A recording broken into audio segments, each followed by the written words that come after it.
Welcome to Tipsy's Spirits Academy. I'm Tia of Easy Drinking, and I am getting to speak today to Jill Kuehler from Freeland Spirits in Portland, Oregon. Welcome, Jill. Thanks for having me, Tia. Yeah, so we're super excited to talk with her today. Um, so I am interested, Jill. I know that you were originally from Texas and now you live in Oregon. And as someone who has moved around a lot myself, I'm always super curious about people's journey and how they kind of get to where they end up. So, can you give us a little bit of background about kind of how you got to Oregon in the first place, and Sure. then kind of into how Freeland began as well? Yeah. Well, it's kind of a story of a path of agriculture. My favorite childhood memories in Texas were in my grandma's garden. I called her Mima Freeland, who now has a distillery named after her, even though she never touched a drop of booze in her life. But I was That's really awesome. inspired by my childhood in the garden, and I went to have a career in agriculture. I was in the Peace Corps in Guatemala, doing health education, and got really inspired by school garden work, and then moved up to the Pacific Northwest. It's just so verdant here as far as our forests and oceans, but it's also really beautiful valley. A lot of food production happens here. So I moved to Oregon for the agriculture. I went on to run a nonprofit educational farm where about 10,000 kids go every year to learn where good food comes from. And that's what really brought me here, which isn't the most obvious segue into making booze, but that was the Yeah. journey. And to me, all of our products are agricultural products. So that's Mhm. the tie. That's true. That's the root, right? Of where every spirit comes from. There's a root of agriculture somewhere. So Right. totally makes sense. So what took you from kind of the nonprofit world into distillery? Oh, a fortuitous night of drinking, as probably a lot of distilleries begin. But while I was at Zenger Farm, I became really good friends with Corey Carmen. She raises grass-fed beef in Eastern Oregon, in the Wallowa Mountains. And we became whiskey drinking buddies, and it was a fateful whiskey drinking night where we're talking about drinking some very delicious bourbon, talking about like we wish we knew more of the terroir of it. We wish we knew the story of the farmer, the story of the Yeah. grain, what kind of grain, where was it grown? And a couple more whiskeys go by, and she's like, I've always wanted to incorporate small scale grain production on the ranch. I'll grow it if you make it. And that was the birth of Freeland that night about 8 years ago, probably. That's awesome. And then how did you meet Molly? Molly is your head distiller. And I know that you guys mentioned that, she's, obviously really into agriculture as well, but also the chemistry side of things with distillation. But how did you two come to join together? Yeah, so after that night with Corey, I got really excited about highlighting women all the way from who's growing the grain and the botanicals to who's behind the still. And Yeah. I don't have a science background. I was like, I'm going to blow the place up if I'm the distiller. So I knew I wanted a female master distiller. I also knew there were only a few of them in the whole world. But one happened to be in Bend, Oregon. Molly grew up just outside of Portland and then went and got her master's in distilling in Scotland from Harriet Watt. And That's she awesome. was running production at a small distillery in Bend. And I just went out there and pretty much threw her over my shoulder and drug her to Portland, where I've kept her, locked up in Freeland's distillery ever since. So It is so interesting that there are so few women distillers when the truth of the matter is most women have a more complex like palate, and they're known for that. And, our yes, olfactory, skills tend to be better, more advanced. And I so it is very interesting that there are so many few women distillers, and the women distillers that I have met are just top notch. They just know their stuff. I love that you know that. And it's Yeah. one of my favorite parts too. It's almost like there's scientific proof that diversity in industry should exist. It's kind of like Yeah. Molly's palette, wouldn't exist in the world if like she wasn't on the production floor. Like there's just it adds such a cool element of like she Mhm. can actually taste and smell more. because just from being a woman. And it was also interesting. She had a baby a year ago now. And her palate changed through her pregnancy, and that's really interesting too. Yep. We actually put baby Isla, named after the Isles of Scotland, was when Molly went into labor with Isla. We put our first single malt into barrel, and so one of those barrels is going to sit for 21 years for Isla's birthday. Yeah. Oh, that is so cool. And it's so true. I have a couple kids myself, and I found after I had them that I liked different kinds of beer, that it changed, that different wines that I had liked all of a sudden didn't taste anything like they had tasted before. And even in the spirits world, I started to lean towards other things later that I hadn't previously liked. So it is interesting how our body, the babies change us. So that, yes, in many ways. So, in many ways. So with Freeland, we know that you guys are women owned, women operated, celebrating the women behind the agriculture, that kind of thing. And so there's a lot more unique things as well about Freeland. I know you guys have is it Freeland Free Spirits? Remind me the full name. Yep. Yeah, that's right. Free Spirits program. Oh, there you go. Freeland Free Spirits. You got it. And so tell us about that program. Sure. So coming from my nonprofit background, I had just met so many amazing female identifying Oregonians who aren't don't get a lot of credit, don't get a lot of the jazzy publicity. And I was like, how can we celebrate these unsung heroines? And so we created the Free Spirits program that celebrates a different female identifying Oregonian every quarter. She comes in the tasting room, helps develop a cocktail with our tasting room team, and then we make a cocktail kit around that, and proceeds from that kit benefit whatever nonprofit she chooses for that quarter. And it's been super fun. It's just been a lovely way to celebrate women and to celebrate Oregon and just the great organizations that exist here. Yeah, we were talking earlier this week, and I used to live in Vancouver, Washington, which is right over the bridge from Portland. And I was truly amazed at the beauty of the place, and also all the nonprofits that have agricultural backgrounds. And the fact is, like, majority of them had women behind them.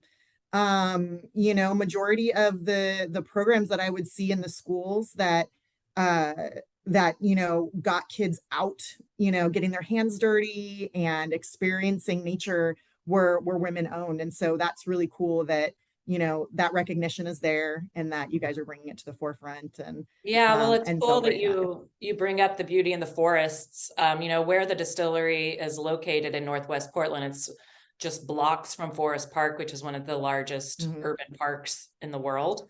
Yeah. And Molly and I, when we were working on our gin recipe for Freeland Gin, it was our inaugural and our biggest product. We were really trying to figure it out, and we wanted there to be a freshness, like what would Mima's Garden Gin taste like? And we actually went on a walk together in Forest Park. We're like, we need to get out of the distillery. We need some inspiration. Yeah. And that's when she was like, oh, have you, heard of the rotovap? Because Molly, before she became a distiller, had a background in chemistry. And I was like, no, but it sounds expensive. But it's a tool of vacuum distillation. So you can use fresh ingredients and distill them essentially at room temperature and preserve that freshness. Yeah. If we were to put anything fresh in the Hell Bitch, that's our 500-gallon copper pot still. Great name. The Hell Bitch is a great story in herself. So being from Texas, my brothers and I all grew up reading Lonesome Dove. I don't know if it's a Western, became a miniseries. It's amazing. So I finally got this beautiful copper pot still. I'd been on an 18-month wait list for it. Finally got it in place. Sent a picture to my brothers. I was like, what should her name be? And they were like, Hell Bitch. Who was the horse who couldn't be tamed in Lonesome Dove. So that's an aside, but the rotovap.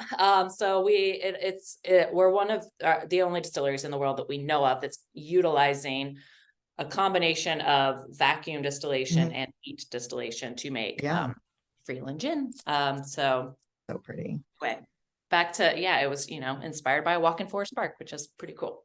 Yeah, and that's just like another unique thing about Freeland. Like I've talked with a lot of gin producers from all over the world that are using fresh botanicals or using dried botanicals, or using things from their gardens, things like that. And I don't think I have talked to any of them and they've said that they're using, a cold distillation or, a room temperature distillation. And so that's super cool that you guys are doing that. That's super unique. It's super fun that Molly, has the freedom to think outside the box, right? And it's a true partnership where she's, able to really be like, this would be really cool, and you're responsive. And I love that. I love that kind of collaboration. It's very, Yeah, very cool. it's super cool. There are certainly some fresh ingredients that work well in heat distillation, but some are just too delicate. Like we're, cucumbers and this, and it's grown by a group of women that's just 8 miles up the road from the distillery. But like Molly really didn't want to put fresh cucumber into the hell bitch because it's like, ew, gross cooked cucumber. So Yeah. it's nice that, like the Rotovap's a great tool for really delicate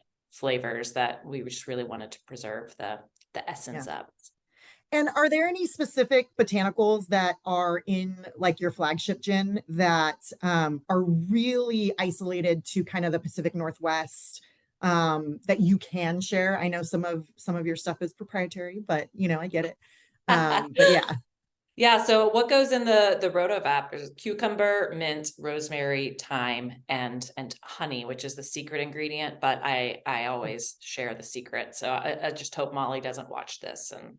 But those are the fresh 5, as we call them, that are done on the Rotovap. And meanwhile, 14 other botanicals are done through the Hell Bitch. So there's 19 in total. So it's certainly not like our dry gin, like I think you have behind you, or is that the Geneva? No, I have the Geneva, which I know you guys are slowly not making goodbye to. So then, this was our dry gin. So a totally different style, much more juniper forward. But with the original blue bottle, one of 19 ingredients. It's got a lot of citrus in it. So cocktails like the gimlet are just amazing with Freeland gin. Yeah. And that's that, I think that, I also have your rye sitting here.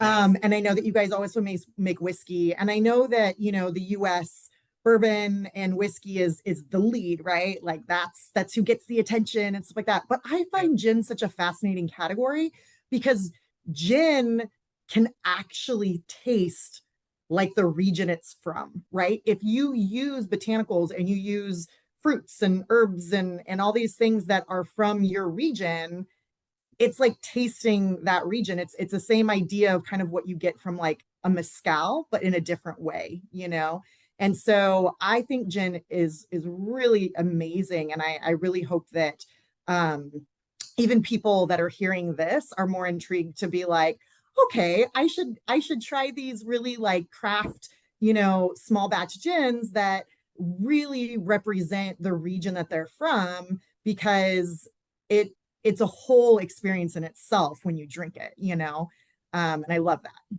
Absolutely. I love that too. I love, those fresh ingredients, like you're tasting the Pacific, you're tasting the farm that's really just a few miles from where it's being distilled, which I just love. And then what's coming next that's really exciting is a forest gin. So this is kind of, what I would say is like the farm gin. But we're going out and foraging things like mushrooms and elderberries and the different kinds of greens, fiddlehead ferns, that is going to be released in a forest gin this spring. So super exciting. So like, you're really, and it's not even just the whole region. It's like, this is stuff that's just within a few miles of our distillery, which is so cool.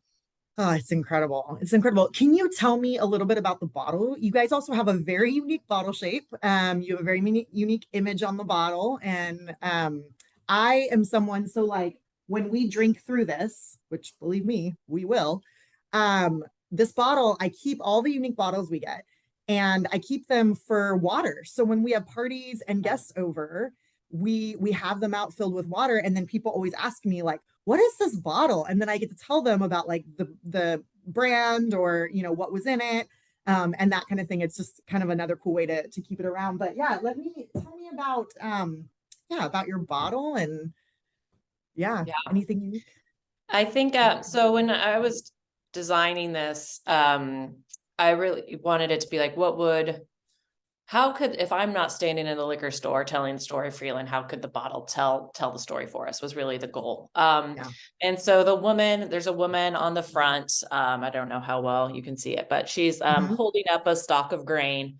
And I like to think of it almost like if Mima could have been anything she wanted to be in the world, if she hadn't been held back, she could have just like been this empowered woman holding up her stalk of grain. Yeah. And it means a lot to a lot of different people. People at distillery call it the goddess of the grain.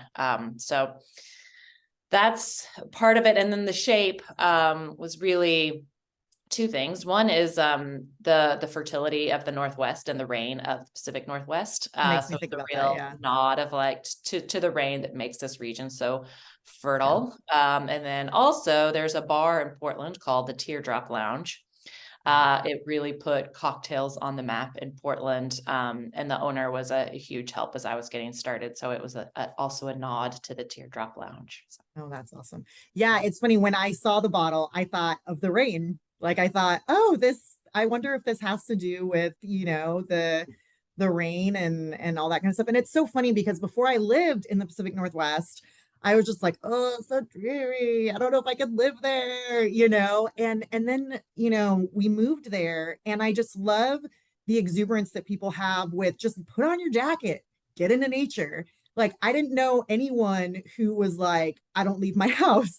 I mean, I'm sure there's people there, but everyone was just like, I was hiking every day, and it wasn't big hikes. It was like, I get to go walk down the street, like what you said, I can get to go walk through this park and I'm in the middle of it, and so I realized that even though, there may be the drizzle or, things like that, that the beauty that it brings actually brought me so much life. And I didn't really have the downs that I thought I would have, as long as I got out. You know what I Yep, mean? you Like, really have to. You can't look out the window and be deterred. You have to suit up and get out there. And then you're like, oh, this is amazing. I was just walking my dog this morning thinking of that. Because even if it's cold and wet, the smell is so amazing. So yeah, that was, we wanted to capture all of that, what's in the bottle, of course, too, but also like the vessel that it comes in and how it could be yeah, this beautiful package. So yeah, I love it. So if there is a woman out there that has the same dream that you have, that is like sitting around with her friends, drinking the whiskey, and dreaming up like, what, could I be a part of this? I guess what advice would you give that person as they're dreaming moving forward? if she's dreaming about starting her own distillery, I would tell her, don't do it. Don't start a Yeah. business, period. But I say that, kind of tongue in cheek, and really like, Yeah. if you can talk yourself out of it, then don't do it. If you can't, if it's like you Mm-hmm. wake up every morning and it's all you can think about, you're thinking about it when you go to sleep, then it's just like, Yeah. go for it and go all in. But also like have your people around you, and know like it's going to be a really hard journey and you need support. So I think that's a big part of it, is just like recognizing just the mental health challenge that comes with it, and making Yeah. sure you've got really good, strong support around you. And just also remembering like this is an industry of celebration. Mm-hmm. And every day it should be a celebration, and to just like come back to that as to like what's your why, and be really sure about Yeah. why you're doing it. Mm-hmm. And yeah, find something every day to celebrate. So I think that's awesome. I totally agree with you that, me and my husband have been in this industry for about 12 years and more on the education side, marketing, that kind of thing. But one of the things that's always made me so happy to be a part of it is the celebration aspect and the community aspect, like what you say, and when COVID hit, right, and everyone had to isolate and all these things, you know, you would have phone conversations with people or whatever, but I found that our friends like that we worked with that were in the industry were like, let's get on a video. Like we need to see faces, like we need to have that engagement. And we would even sit around and like just taste spirits together for fun. And we still do it. But it is such a face-to-face industry that's so celebratory of relationships. Yeah. And so And supportive of each other. So many yeah, people were just so welcoming. And, I probably toured over 30 distilleries around the country as I was yeah, starting that. People were just so open and welcoming. And I just yeah, really love this industry for that. yeah. I agree 100%. So, Jill, thank you so much. I had a great time talking with you, and I hope this is not the last. Likewise, you We'll need to have to get talk back out again when here. your forest gin comes out. I totally want to try that. I'm super excited, and I know you So guys have whiskeys down the pike as well. I know that these ones are right now you're sourcing and bottling, but I know you've got your whiskey yes. in the Yeah, that's barrels coming too. in May, actually, is our first Yep. release of our own grain to glass rye. It's 100% Oregon grown, organic. And it's, yeah, our dear friends at Camas Country Mill. So Yeah. it's really, really exciting. It's been a long time in the waiting. So yeah, super exciting. So, Awesome. Well, it was wonderful to talk with you, and thank you so much for taking the time to meet with me today. I appreciate it. thank you, Tia. All right. Bye. Bye.